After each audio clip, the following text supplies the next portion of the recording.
ಇವತ್ತು ಶೆಡೆನೂರ್ ಕೆರೆ ಒಳಗಿಂದ ಇಷ್ಟ ಹಾಕೊಂಡು ಟ್ಯಾಕ್ಟರ್ ತಗೊಂಡ್ ಮಣ್ಣು ಹೇರಾಕತ್ ಬಿಟ್ಟಾರ ನೋಡ್ರಿ. ನಮಸ್ಕಾರ ರೀ, ನಮ್ಮೆಲ್ಲ ಉತ್ತರ ಕರ್ನಾಟಕ ಮಂದಿಗೆ ಅನ್ಕೊಂತ ಬೆಳಗ್ಗೆ ಹಾಲಿನ ಕ್ಯಾನ್ ತಗೊಂಡ್ ಹಾಲ್ಗಿಲೆಲ್ಲ ಕೊಟ್ಟು ಬಂದ್ ಆಮೇಲೆ ಬೈಕ್ ತಗೊಂಡ್ ಸೀದಾ ಶೆಡೆನೂರ್ ಕಡೆ ಅಂತ ಹೊಂಟಾಗ ಇವತ್ತು ಶೆಡೆನೂರ್ ಕೆರೆ ಒಳಗಿಂದ ಟ್ಯಾಕ್ಟರ್ ತಗೊಂಡ್ ಎಷ್ಟ್ ಹಾಕೊಂಡ್ ಮಣ್ಣು ಹೇರಾಕತ್ ಬಿಟ್ಟಾರ ನೋಡ್ರಿ. ಅದ್ರಾಗ ಇಲ್ಲ ಒಂದ್ ಟ್ಯಾಕ್ಟರ್ ಸಿಕ್ಕಾಬಿಟ್ಟತ್ ನೋಡ್ರಿ ಪಾಪ. ಹಂಗಾದ ನೋಡ್ಕೊಂತ ಈಗ ಸೀದಾ ಒಬ್ರು ಮನಿಗ್ ಬಂದ್ ಒಂದ್ ಸ್ವಲ್ಪ ಡಾಕ್ಯುಮೆಂಟ್ಸ್ ಕೊಟ್ಟು ಹೋಗೋದ್ ಅಂತ ಹೇಳಿ ಅವ್ನ್ ಕೊಟ್ಟು ಹಂಗ ಈ ಮನಿ ನೋಡ್ರಿ ಮಾಳ್ಗಿ ಮನಿ ಯಾವ ತರ ಐತಿ. ಈ ಬ್ಯಾಸ್ಗಿ ಒಳಗ ಇಂತ ಮನೆಗೆ ಇರಕ ಬಾಳ ಪುಣ್ಯ ಮಾಡಿರ್ಬೇಕೊಂಡ್ರಿ. ಹಂಗ ಇಲ್ಲಿ ಡಾಕ್ಯುಮೆಂಟ್ಸ್ ಎಲ್ಲ ಕೊಟ್ಟು ಅಲ್ಲಿಂದ ಬೈಕ್ ತಗೊಂಡ್ ಈಗ ಸೀದಾ ನಿನ್ನೆ ಮಳಿ ಬಾಳ ಆಗೈತೆ ಅಂತ ಹೇಳಿ ಹೊಲ ನೋಡ್ಕೊಂಡ್ ಹೋಗಕ ಬಂದ್ಬಿಟ್ಟ ನೋಡ್ರಿ. ಹಂಗ ಹೊಲದಾಗೆಲ್ಲ ಅಡ್ಡಾಡಿ ಒಂದ್ ಸ್ವಲ್ಪ ಹೊಲಗೆಲ್ಲ ನೋಡ್ಕೊಂಡ್ ಮತ್ತೆ ಅಲ್ಲಿಂದ ಸೀದಾ ನಮ್ಮೂರಿಗೆ ಬಂದ ಅಲ್ಲಿಂದ ಮತ್ತೆ ಬೈಕ್ ತಗೊಂಡೆ ನಮ್ಮ ಅಣ್ಣನ ಹೊಲಕ್ ಬಂದ್ಬಿಟ್ಟ ನೋಡ್ರಿ ಹೊಲ ಹೊಡಕತ್ತಾನ ಅಂತ ಹೇಳಿ. ಹಂಗ ನಾವು ಒಂದ್ ಸ್ವಲ್ಪ ಅವ್ನ ಕೂಡ ಟ್ಯಾಕ್ಟರ್ ಇಸ್ಕೊಂಡು ಒಂದ್ ಸ್ವಲ್ಪ ಟ್ಯಾಕ್ಟರ್ ಹೊಡ್ಯಾಕತ್ ಬಿಟ್ಟ ನೋಡ್ರಿ. ಈ ಟ್ಯಾಕ್ಟರ್ ತಗೊಂಡ್ ರಂಟಿ ಹೊಡ್ಯಾಬೇಕಾರ ಅದ್ರಾಗ ಈ ಪಲ್ಟಿ ರಂಟಿ ತಿರುವಬೇಕಾರ ಯಾವ ತರ ಸೌಂಡ್ ಬರ್ತೈತ್ ನೋಡ್ರಿ.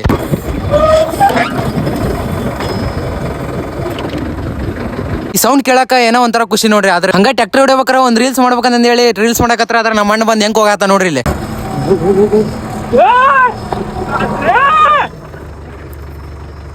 ಇದೆಲ್ಲ ಕಲ್ಪನೆಯಲ್ಲೇ ಇರ್ಲಿ, ಆ ಕಲ್ಪನೆಯಲ್ಲಿ ಇದ್ದಷ್ಟು ಮಜಾ. ಆಮೇಲೆ ಮತ್ತೆ ಬಿಸಿಲು ಬಾಳ ಐತಿ ಅಂದ ಸೀದಾ ಬೈಕ್ ತಗೊಂಡ ಮನಿ ಕಡೆ ಬರಾಕತ್ ಬಿಟ್ಟ ನೋಡ್ರಿ. ಹಂಗ ಇಷ್ಟ ಹೇಳಿ ಇವತ್ತಿನ ಲಾಗ್ ಮುಗಿಸನ್ರಿ. ಹಂಗ ವಿಡಿಯೋ ಒಂದು ಫಾಲೋ ಮಾಡ್ಕೊಂತ ಮರಿಬಾರ್ದು ನೋಡ್ರಿ.